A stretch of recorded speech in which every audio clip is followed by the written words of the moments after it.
हिंदी में यूपीएससी की तैयारी से संबंधित प्रोग्राम्स को देखने के लिए सब्सक्राइब करें स्टडी IQIAS हिंदी। नमस्कार दोस्तों, मैं हूं डॉक्टर पंकज मिश्रा और स्वागत है आपका स्टडी IQIAS हिंदी पर। दोस्तों, अभी हाल ही में हरीश राणा केस में सुप्रीम कोर्ट ने इच्छा मृत्यु की इजाज़त दी। आपने यह न्यूज़ देखी होगी, विभिन्न जगहों पर पढ़ी होगी और समझा होगा। आज की इस वीडियो में हम केवल इच्छा मृत्यु की बात नहीं करने वाले हैं। हम आर्टिकल 21 के अंतर्गत जो डिग्निफाइड लाइफ दी गई है उसके अंतर्गत किस प्रकार से इस इच्छा मृत्यु के निर्णय के आने के चरण रहे, सुप्रीम कोर्ट में विभिन्न मुकदमे क्या हुए जिनकी वजह से आज इस स्टेज तक सुप्रीम कोर्ट का डिसीजन आया है, जिसकी शुरुआत अरुणा शानबाग केस से हुई थी और आज इसके परिणाम हम हरीश राणा केस तक देख रहे हैं। इन सब पहलुओं को एनालाइज करेंगे। देखिए, वास्तव में आर्टिकल 21 हमें राइट टू डिग्निफाइड लाइफ देता है और इसके साथ साथ एक प्रश्न सदैव से मुद्दा बना रहा कि क्या जो डिग्निफाइड डेथ है यानी कि राइट टू डाई है वह भी दिया जा सकता है। तो इसका केंद्रीय नैतिक प्रश्न यह है कि क्या किसी व्यक्ति को सम्मान के साथ मृत्यु का अधिकार है। आधुनिक चिकित्सा विज्ञान ने वास्तव में जीवन को लंबा करने की क्षमता दी है, परंतु क्या जैविक जीवन यानी कि बायोलॉजिकल लाइफ और सम्मानजनक लाइफ में कुछ अंतर होना चाहिए। देखिए, जब आप बायोलॉजिकल लाइफ की बात करते हैं तो शरीर का चिकित्सकीय रूप से जीवित रहना ही आपके लिए जीवन है, जहां पर चाहे आप में चेतना हो ना हो, संवाद हो ना हो, स्वायत्तता हो या ना हो। लेकिन सम्मानजनक जीवन जहां पर आपकी स्वेच्छा हो, गरिमा हो, व्यक्तित्व के साथ जीना हो, वह आर्टिकल 21 के वास्तविक आशय को दिखाता है। देखिए, चिकित्सा जो है वह उसके द्वारा आपको वेंटिलेटर पर रखकर फीडिंग ट्यूब्स के सहारे या लाइफ सपोर्ट सिस्टम के सहारे जीवित रखा जा सकता है, लेकिन सम्मानजनक जीवन तब होता है जब आप अपनी बॉडी ऑटोनॉमी को मेंटेन रखें, स्वेच्छा से कुछ कर सकें, गरिमापूर्ण ढंग से रह सकें। इसीलिए यह नैतिक प्रश्न बहुत जरूरी था कि क्या बायोलॉजिकल जिंदा रहना ही आर्टिकल 21 को इंश्योर करता है? नहीं। तो इसीलिए कॉन्सेप्ट आता है इच्छा मृत्यु का। सबसे पहले समझते हैं इच्छा मृत्यु क्या होती है। इच्छा मृत्यु यानी यूथेनेशिया भी कहते हैं, यह ग्रीक शब्द ईयू यानी अच्छा और थैनेटोस यानी कि मृत्यु से बना है, यानी कि दयापूर्ण मृत्यु। यह किसी असाध्य रोगी की पीड़ा को समाप्त करने के लिए जीवन समाप्त करने की प्रक्रिया है। अब यह जो इच्छा मृत्यु होती है वह दो प्रकार की होती है। एक होती है सक्रिय इच्छा मृत्यु और दूसरी होती है निष्क्रिय इच्छा मृत्यु। जो सक्रिय इच्छा मृत्यु होती है उसमें जीवन को समाप्त करने के लिए जानबूझ कर काम किया जाता है, जैसे कि आपको घातक इंजेक्शन दे दिया जाएगा या आपको असिस्टेड डेथ किसी भी व्यक्ति को असिस्टेड डेथ दी जाती है, तो उसको हम सक्रिय इच्छा मृत्यु कहते हैं। लेकिन निष्क्रिय इच्छा मृत्यु वह होती है जिसमें जीवन रक्षक प्रणालियों को वापस ले लिया जाता है और जो उपचार है वह रोक दिया जाता है। जिन लाइफ सपोर्ट सिस्टम पर, जिन मेडिसिन पर कोई भी व्यक्ति जी रहा होता है उसे रोक दिया जाता है।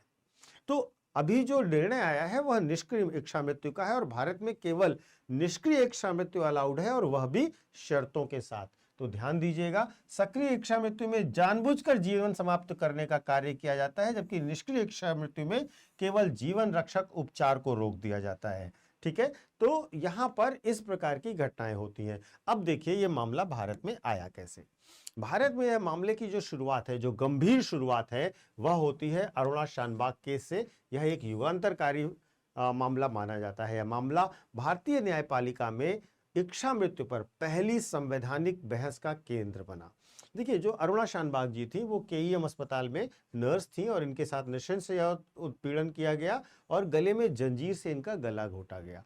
इससे क्या परिणाम हुए? इससे इनकी पूरी बॉडी कोमा में चली गई, ये खुद कोमा में चली गई और इनको लंबे समय तक वेंटिलेटर पर रहना पड़ा। 1973 से 2011 तक परसिस्टेंट वेजिटेटिव स्टेट में रही 37 वर्षों का जीवन बिना चेतना और बिना संवाद के रहा। 2009 में पत्रकार पिंकी वीरानी ने सुप्रीम कोर्ट में यूथेनेशिया के लिए, अरुणा शानबाग के यूथेनेशिया के लिए अपील दायर करी। 2011 में सुप्रीम कोर्ट ने ऐतिहासिक निर्णय दिया कि निष्क्रिय इच्छा मृत्यु को सशर्त मान्यता दी जाए, लेकिन इस बीच में अरुणा शानबाग का निधन हो गया। 42 वर्षों की पीड़ा के पश्चात ये इनको नेचुरल डेथ हुई, इनको असिस्टेड डेथ दी नहीं गई थी। इसके बाद आता है वर्ष 2011, जहां पर सर्वोच्च न्यायालय ने निर्णय लिया और Aruna Shanbaug versus Union of India case था, जहां पर सक्रिय इच्छा मृत्यु को अवैध माना गया और इसे IPC की धारा 302 और 309 के अंतर्गत दंडनीय घोषित किया गया। जो निष्क्रिय इच्छा मृत्यु थी उसको सशर्त तौर पर वैध घोषित किया गया और कहा गया कि पीवीएस में लाइफ सपोर्ट सिस्टम हटाने की अनुमति दी जाएगी। हाई कोर्ट की पूर्व स्वीकृति अनिवार्य होगी। न्यायालय की निगरानी में यह कार्य किया जाएगा। 3 चिकित्सकों की समिति बनेगी और हाई कोर्ट की संवैधानिक पीठ की अनुमति आवश्यक है। लेकिन यह एक बड़ा लैंडमार्क डिसीजन था। इसके बाद एक और केस होता है जिसको कॉमन कॉज केस कहते हैं, common cause versus Union of India case 2018 का।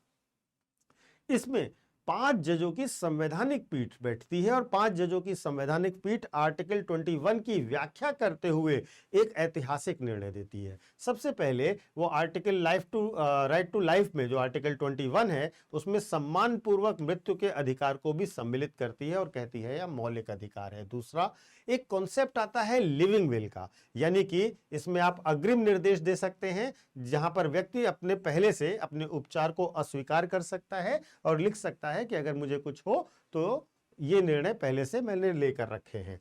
यहां पर स्वायत्तता का सिद्धांत भी प्रतिपादित होता है। व्यक्तिगत स्वायत्तता और शारीरिक अखंडता को सर्वोच्च प्राथमिकता दी जाती है और राज्य के हस्तक्षेप को सीमित किया जाता है। यहां से आपके मन में प्रश्न जरूर आ रहा होगा कि लिविंग विल क्या है, तो वह भी मैं आपको बता देता हूं। लिविंग विल या अग्रिम निर्देश जो होता है यह एक कानूनी दस्तावेज होता है जिसमें व्यक्ति पहले से यह निर्दिष्ट करता है कि असाध्य रोग या कोमा की स्थिति में उसे कैसा उपचार चाहिए या नहीं चाहिए। तो वास्तव में लिविंग विल में व्यक्ति अपनी इच्छा पहले से डॉक्यूमेंटेड करके जाता है। सक्षम वयस्क होना चाहिए वह, और साथ ही साथ उचित और स्वस्थ मानसिक स्थिति में उसे यह दस्तावेज लिखना होगा।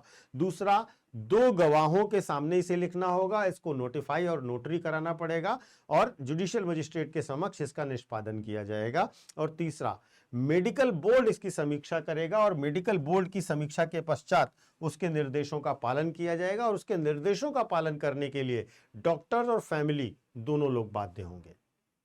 तो अब 2023 में चलते हैं। 2023 में सुप्रीम कोर्ट ने इस पूरे प्रोसेस को और इजी किया और सिंप्लीफाइड किया, जहां पर सबसे पहले लिविंग विल सबमिट करने के लिए जहां पर रोगी या परिवार अस्पताल में अपना लिविंग विल प्रस्तुत कर सकता है। प्राथमिक मेडिकल बोर्ड जांच करेगा, अस्पताल में 3 डॉक्टर इसकी समीक्षा करेंगे, उसके बाद जिला स्तर पर इसकी पुष्टि की जाएगी, द्वितीयक मेडिकल बोर्ड जांच करेगा और हाई कोर्ट की अनुमति अब आवश्यक नहीं है, यानी कि जुडिशरी को इस प्रोसेस से इन्वॉल्व नहीं रखा गया है। हाईकोर्ट से छूट दिया गया, मतलब अब हाईकोर्ट की अनुमति अनिवार्य नहीं है, केवल मेडिकल बोर्ड की स्वीकृति से ही जो इच्छा मृत्यु का निष्पादन है वह किया जा सकेगा।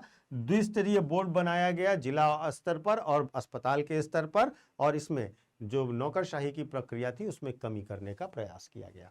अब आते हैं हरीश राणा केस पर, और इस हरीश राणा केस में बहस चल रही है उसको भी समझते हैं। देखिए, हरीश राणा प्रकरण ने 2023 के दिशा निर्देशों की व्यवहारिक परीक्षा दी, क्योंकि पीवीएस रोगी के परिवार ने लाइफ सपोर्ट सिस्टम हटाने की अनुमति मांगी थी। अब देखिए, यहां पर जो सुप्रीम कोर्ट है उसने 2018 और 2023 के नियमों को पुनः स्थापित किया और पुनः प्रतिपादित किया। यहां पर सबसे बड़ी बात है परिवार की सहमति थी, निकटतम परिजन की सहमति थी, मेडिकल बोर्ड ने समीक्षा भी करी और यह बाध्यकारी हो गया।